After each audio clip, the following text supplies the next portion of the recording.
ان کی وجہ سے ٹیکنالوجی لیکن آئے یہ گی. پروفیسر صاحب کا ان کی- نقطہ بڑا اہم ہے کہ ہم کسی نہ کسی کے اوپر ریلائی کرتے ہوئے ہی کیوں اپنی ترقی کا جو راستہ ہے وہ اس کا تعین کرنا چاہتے ہیں. سیلف ریلائنس کی طرف کیوں نہ جا پائیں ہم؟ میں آپ کو اس کا جواب دے دیتا ہوں کہ ہمیں انفارچونیٹلی یہ نہیں کہ ہم کرنا چاہتے تھے یا کرنا چاہتے ہیں.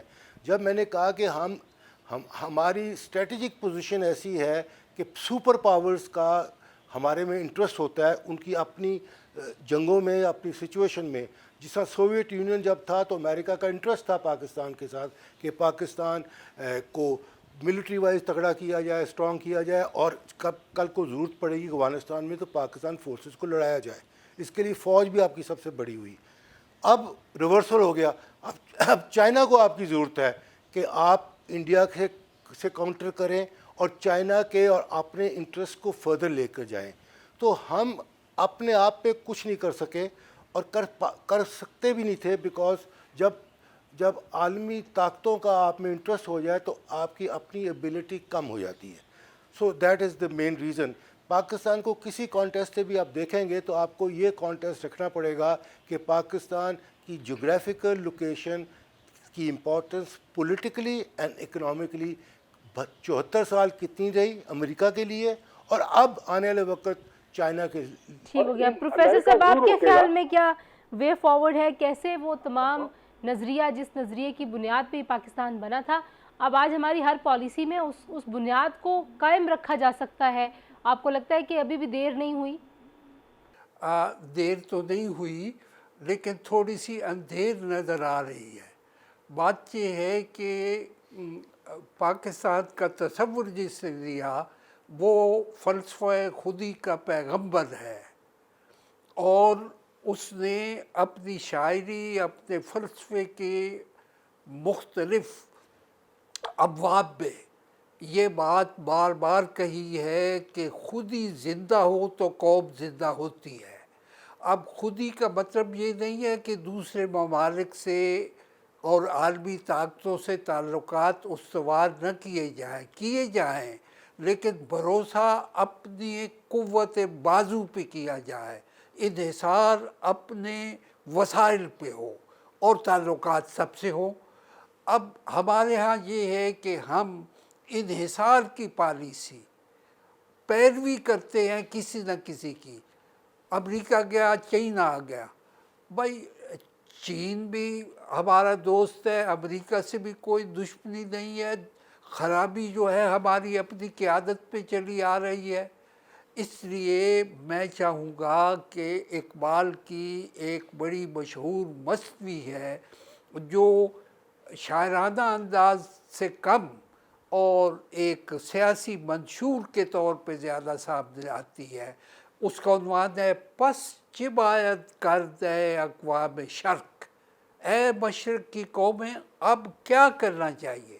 یہ 30s میں لکھی گئی اور اس میں آغاز ہی ہوتا ہے اس خوشخبری سے کہ اب مشرق آزاد ہو گیا, غلامی کا زمانہ گزر گیا, اب کیا کرنا چاہیے. اب کرنا یہ چاہیے اپنے وسائل پہ بھروسہ. کس طرح اقبال نے صاف کہا کہ دوسروں سے مانگے تانگے کے ریشم کی بجائے اپنے کھدر کو ترجیح دو, اپنی خودی کو قائم رکھو, اپنے وسائل پہ انحصار کرو. ہم نے یہ راہ عمل چھوڑ رکھی ہے. اب اس راہ عمل پہ ہم آئیں گے تو پھر اقبال کی خوشخبری یاد آئے گی جو انہوں نے بہت پہلے دی تھی, سلطانی جمہور کا آتا ہے زمانہ, جو نقش کہن تم کو نظر آئے مٹا دو. تو بشارت تو تھی لیکن ساتھ شرط بھی تھی کہ سلطانی جمہور کا زمانہ آ رہا ہے, پرانے نقوش کو مٹا دو.